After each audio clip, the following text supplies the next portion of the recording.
Okay, so what I want to just briefly talk a little bit about the background of how I see this struggle we have a little bit with the millennials. In some senses, I think they've gotten a little bit of a bad name. But in the interest of full disclosure, if anybody was expecting me to talk about the Millennium Falcon and thought this was like an easy Star Wars lecture to ease into the conference, my apologies. But it's going to be a little bit more about the millennial learners and how we can try to target our feedback in a way that I don't want to say is generationally friendly, but will maybe get them to sort of keep their ears open and not kind of clamp down and clam up, if it will, which is one of the key engagement problems that I've noticed working with residents and med students. So from the residency standpoint, the ACGME has really held our collective feet to the fire in the sense that maybe 10 years ago, evaluations were a great thing that you did to sort of buttress the gestalt you had about a resident or a medical student. Now, particularly in the milestones era and as in the med student realm, where we're in the EPA era, we need to have data that backs up what we say about residents. It's just as an example, in my institution, you have to have documentation throughout the process. And in milestones, we knew that 5 years ago when this was coming, it was going to be a game changer because it was no longer, yeah, they're fine, they're coming along. No, it's, where is this person? Where are they falling on the milestones? Are they ready to graduate? Are they where you expect them to be starting as a first-year resident? Are they hitting their level 1 milestones at the beginning of internship? And this particularly feeds into this whole idea of this, it's not a given that someone is going to progress from year to year through residency, because now in the era of the clinical competency committee, we need this feedback. We need the data that says this person is ready to move or not, and we have to have minutes of these conversations to prove that if we're holding someone back or if they need extra time, why we're doing this. So. As it comes to assigning milestones, this is one of the nice scatter diagrams that New Innovation gives us. We really need a ton of data to get this, to sort of be able to put the mark down for our residents from each of these things. And when it comes to, from the standpoint of the program director, twice a year we have to go in and literally put down the milestone levels for our residents. So as you'd imagine, a lot of evaluations have to go into this. This has completely changed the scope of how we're looking at this. And it's work on our side, but this sort of raises the problem. It's great for us to get the evaluations, to seek the data, but there's the other piece of this for our residents and med students, because they're coming from the generation a little bit where, true story, one of our interns who is fantastic sent our associate program director and I an email saying, I'm very upset because I looked at my milestones evaluation and in December, and you guys only gave me 2s. I only got 2 out of 5. Am I gonna fail out of the program? Are you gonna fire me? And we're like, no. This is not like, the soccer game where everybody gets a trophy. This is, everything is in due time. And to me, I bring this up because this really frames the problem in my mind about their expectation of where they're going to be in a model where we have to give you a 2 out of 5. We have to grade you at milestone appropriate. So the millennials getting their mind around this evaluation process, where you're going to be getting a lot of evaluations that are not always a gold star, that are not always a 10 out of 10. And this sort of creates this culture clash that I want to talk about, particularly when it comes to how the ACGME looks at milestone evaluations. It is not permissible for us to go down the line and say, all right, first year resident, not causing any trouble, milestone level 2. They said basically they are looking at every milestone from every resident from every program, and that they said they did the math on this, that the chances that all of your residents in your program are going to fall in lockstep through this curriculum is like 1 billion to 1. So this has created this sort of perfect storm in a sense of the collision of what we need from evaluations and what our younger learners want. They want validation. They want to be told they're doing awesome, but we need to say to them, you're not doing a good job with this, and it might be level appropriate, but you're not there yet.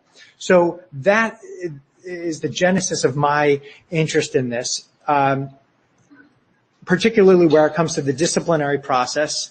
I love my residents, and they're great people, but sometimes they need help, and sometimes they need more help than others. And this is our sort of flow sheet from our GME office of the sort of the pathway that someone can take where, all right, maybe they just need a letter of remediation that says you need to do this, this, and this, just prepare better for the in-training exam. But if there are professionalism issues, if there are problems with clinical performance, this is where we sort of get down to the nitty-gritty of, if it wasn't documented, you're going to have a really hard time, whether it's into the undergraduate realm or in the resident realm, backing up your difficult decisions if you don't have the data in the current legal environment that we live in, for better or for worse.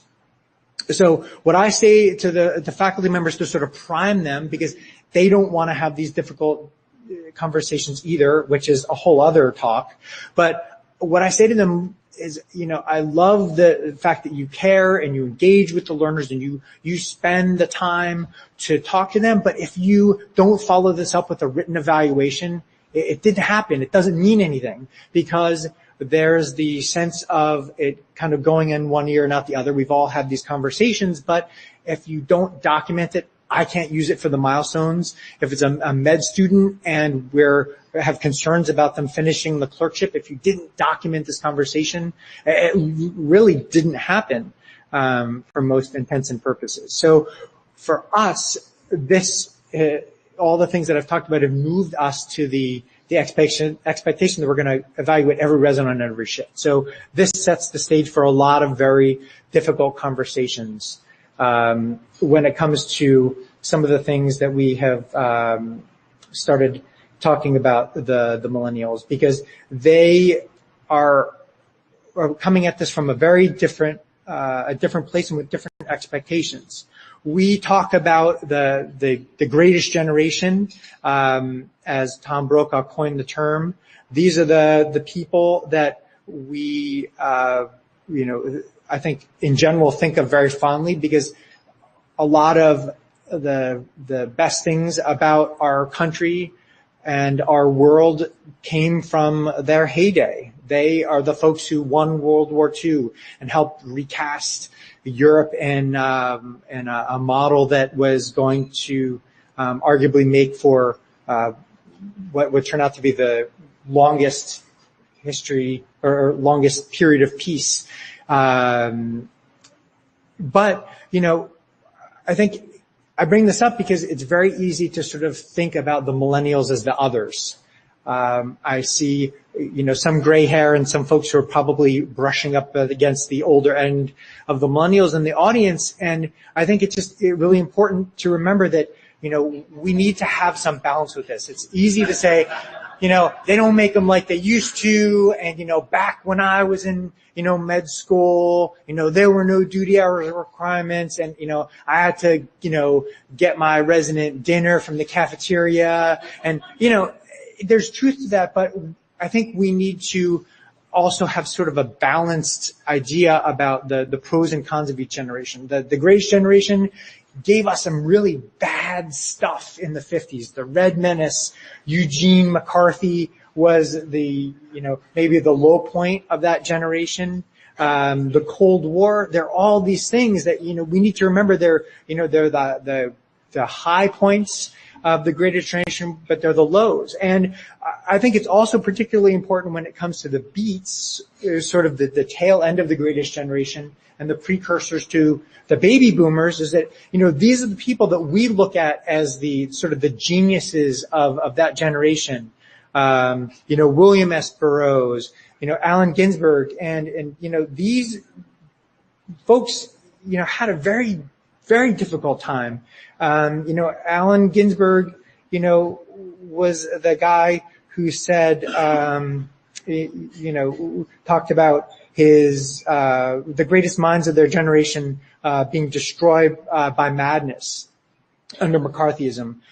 And, what we think of as, folks who don't kind of fit with the mold with us, like the greatest generation thought of the boomers, the Know-Nothing Bohemians, and the beats. Now, 40 years in the future, we have a very different perspective on that. So I guess I say some of the things that I say about millennials with the interest of sort of taking a hard-nosed look at who they are and understanding them, but at the same time, I think we need to be a little generous when we think about where they're coming from and understanding that there might be a lot of upside. There might be some positive things that come from our society, just like it did with the beats and the greatest generation and the boomers, that we might not be appreciating now. And again, the folks who were the amazing people of the 60s weren't looked at the same way. These are some of my favorites.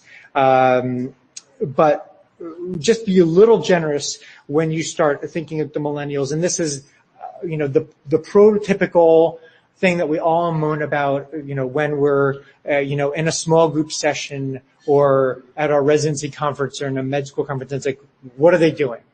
They're all, like, I can tell all my residents apart by, you could just show me pictures of the top of their heads, and I could probably be almost as good as their faces, because this is their learning posture, if you will. And the things that I think are particularly interesting, when you ask the millennials about what do they think are the most important things in their lives, this is very different than what maybe if you asked your grandparents this question. Being a good parent, having a successful marriage, helping others in need, are higher, but having a high-paying career, all these things are lower priorities for them. I can't say whether it's right or wrong, but as a person who's trying to make the medical students and the residents that I work with awesome, and the people that I'm going to want to have taken care of me when I'm old, I kind of have a job to do. And this gets into the business realm a little bit, but I love this disconnect that we are faced with every day when it comes to the evaluation process, because this is sort of where the rubber meets the road, and why evaluating these folks can be very difficult. Because how do they see themselves? They see themselves as, yeah, we're very people savvy, and we're not that fun loving. We love to work, and we're really loyal to our employers. But when you ask the HR people who have it worse than we do, they're very tech savvy. They're not people savvy. They're fun loving at the expense of being hardworking. In a sense, this sort of sums up all of the things that make us grate our teeth a little bit when we're thinking about how things have changed as people say. And the traditionalists, however you want to call them, the greatest generation, they're at least according to the sociologists, are very sort of self-motivated. Their values are more about self-sacrifice. The boomers were, about idealism. We're changing the world. Well, what does it mean? And getting into the millennials, there's much more about the meaning of life, in the sense of work-life balance. And for me, one of the most difficult parts of giving them feedback is reminding them that, yes, I'm trying to meet you in the middle. I went into emergency medicine because I want to have a life outside of work. But, the starting point for a lot of these discussions is, look, this is serious business. This isn't, I'm going to try. You have to be 100% engaged in this process, and you have to have complete buy-in. And you don't have to always like the feedback that you're given, but you have to listen to it, and you have to try to take something out of it to make what you do better, because this is a serious job and there's no other way that you're going to improve. The way that we can try to, I guess, meet them in the middle or to try to make it easier on them is this idea of, maybe being less prescriptive. And when it comes to evaluations, this sense of, maybe 40 years ago, you could say, look, you're doing a terrible job. You got to get better. And, at least there was a thought that most people were more respectful of this hierarchy and would just take what you said at face value. That doesn't work with millennials. You have to find a way to engage them and help them understand not only why they need to listen to what you're saying, but you need to help them engage and help them get that insight into why it's important. I think the baseline expectation, regardless of whether you have the world's oldest emergency medicine resident or the gal who went straight through and is, has a birthday in the 90s, is that much of the benefit of what I'm talking about with this generational specific feedback is lost if it's not timely. All right. When you tell somebody that they did something horrible 3 weeks later when the dust has already settled and you don't even remember, it's like, hitting your dog with the rolled up newspaper, in the morning when they peed on the carpet like 12 hours ago. They don't even remember, what they did, and why you're mad at them. So you really need to use these teachable moments, use the end of shift evaluation, because this is where you can say, remember what you did with this last patient. All right. It has to be, timely. And the more specific you can be, and I think timely and specific are very well related, because when I'm trying to talk to a resident about something that didn't go well and it's a month later, the trail has gone cold. All right. If you watch CSI, it's like when the crime scene has already been contaminated. That's how it is when you're trying to give somebody feedback about something that happened, a while back. And I think with millennials in particular, there's a little bit of a fine line. You can't just go in there and try to draw first blood and kind of make them feel embattled without having the full story, because then you're maybe making things worse. You need to do a little data collection. If it was, you're the clerkship director and one of the faculty call you and say, I had this disastrous shift with the med student. You have to find out what happened. Talk to the nurse. Talk to the resident who worked with them. Get as many perspectives as you can, because one of the thought patterns that I've noticed very much is that there'll be that's not, that's their opinion, to quote the dude, it's, that's just your opinion, man. And they will try to, maybe it's a defense mechanism, maybe that's just how things are, but the more you can sort of present that sort of united front of, this is what these three people who are there said, is very important. And when it comes to constructive, the biggest thing that, the biggest, I guess, tip that I will say with these conversations is making it very important that you are not criticizing them as a person. And this, people talk about the shit sandwich when it comes to giving feedback. I think there's not enough emphasis given on the first part of this, where you need to say to them, look, in, this medical school or this program for a reason. You've studied really hard. You're a good person. People love working with you. I'm glad that you're in our program. And when you say that to someone, it unloads the conversation a little bit, because a lot of times they'll know why you're going to talk to them, but it takes the emotional temperature down a little bit, where you've changed the context of the conversation from being, you suck, get out, to they're relaxed a little bit and they're like, all right, well, maybe they don't hate me. Because while a lot of the millennials, I think, have this fear of, they have this fear of failure, but at the same time don't want you to think that they're afraid of failing. And so saying that to them and being very specific about what you're saying, you are a great medical student who made a very bad decision, or you are a great resident who did something very unwise, and I'm going to explain to you why you can't handle consultants the way you handled that conversation yesterday. Be very specific, but don't make them feel embattled. And this is where that face-to-face feedback is really important, but in a way that seems, yes, there has to be an evaluation, but especially in this era of the paper trail that we need.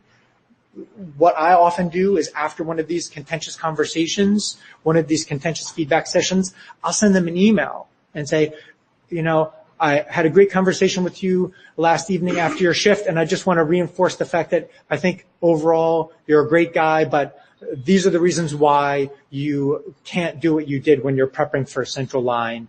And it's even that teachable opportunity to leave them feeling good about a very contentious, difficult interaction by sending them a review article or something. So what they get at it is, she really cares about my education. She really cares about me. She gave me learning points. I'm going to be better from this. But what you really did is you left a time, date stamped set of minutes that sort of documents this conversation, because you know what? If you're the 10th person who said the same thing, and as clerkship director, this is going to be a problem with them moving on from that rotation, or you're the 10th person who said that to that resident, now you're starting to put the pieces together to help the next 5 people who have to talk to that person, or even the program director or clerkship director, move forward if there is a disciplinary remediation component to this.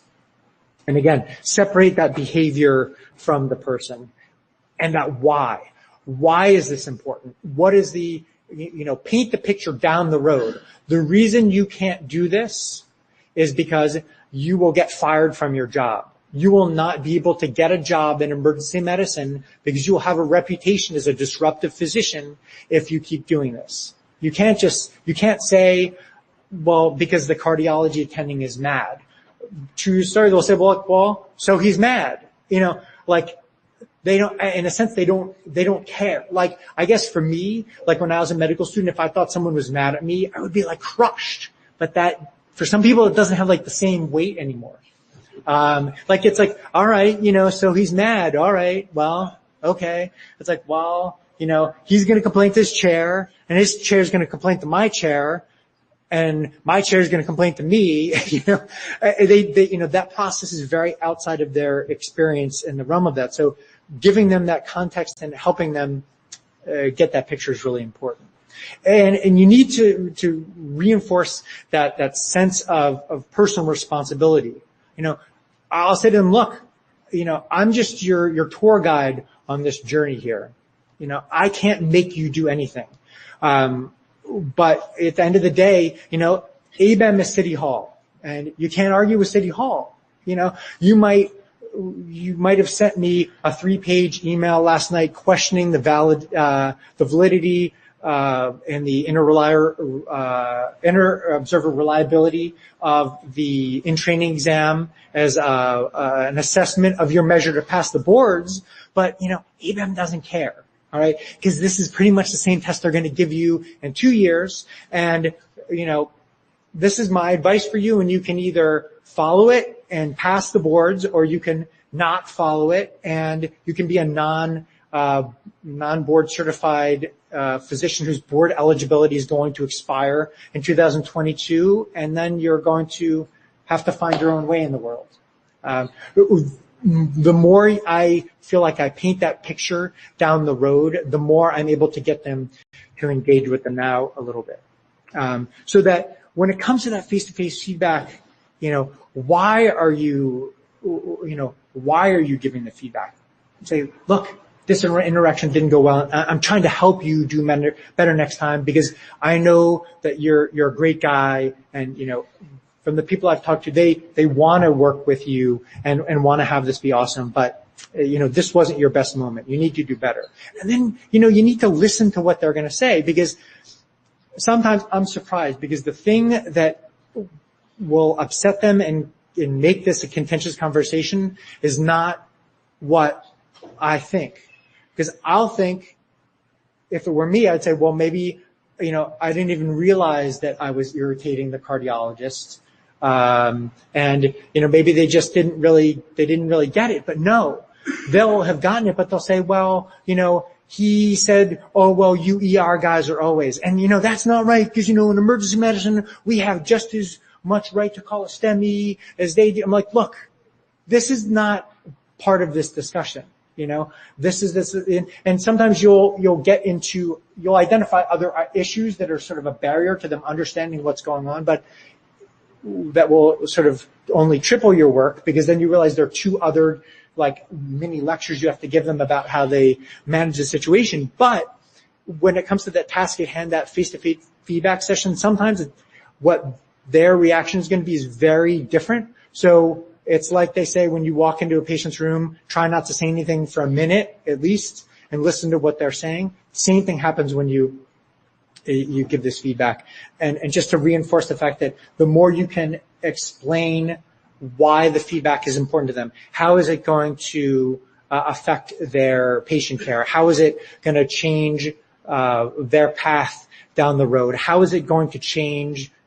How is this behavior or this knowledge deficit, et cetera, going to keep them from getting to those goals that they have? The more big picture you can give them, the better. Give them a plan. Don't let them walk away saying, all right, yeah, I'll do better next time. You have to say to them, do the teach back. Tell me the 3 things that you're going to do that we've talked about. They're going to make this interaction with the patient better next time.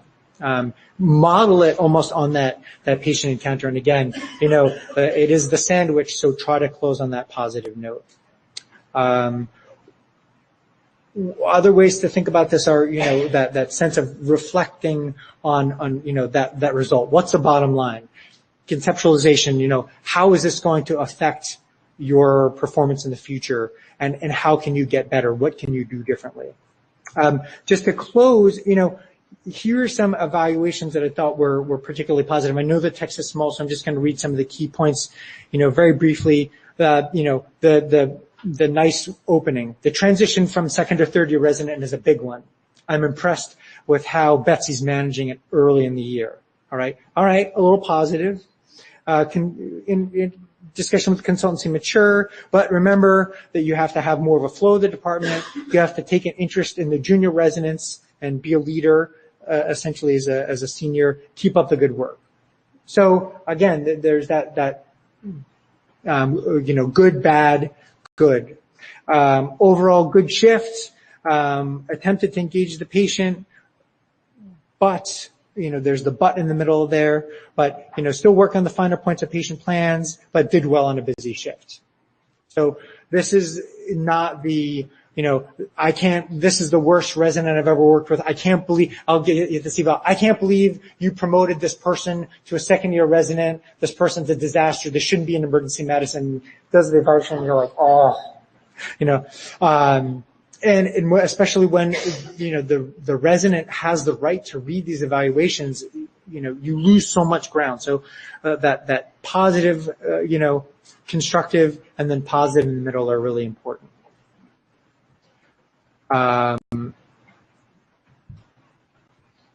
So, just in summary, identify the problem, really try to diagnose it like as a patient, but with millennials, the more you can sort of end on that positive note and have it be something that connects to their sense of their mission as a doctor, their goals as a person, because we know that it's not enough for them to just say, well, you're not going to be a good doctor. How is this going to impact well, you want to do that ultrasound fellowship. You want to be the wilderness medicine guy. You want to travel internationally. How is this problem in front of them going to keep them from their goals? That is the traction that you're able to get with millennials. And the more you can build this up to be a positive thing and give them that sense of empowerment by giving them an action plan, the better. So thank you for your attention. I hope this was at least somewhat useful for you. And please email me if you have any questions. Thank you.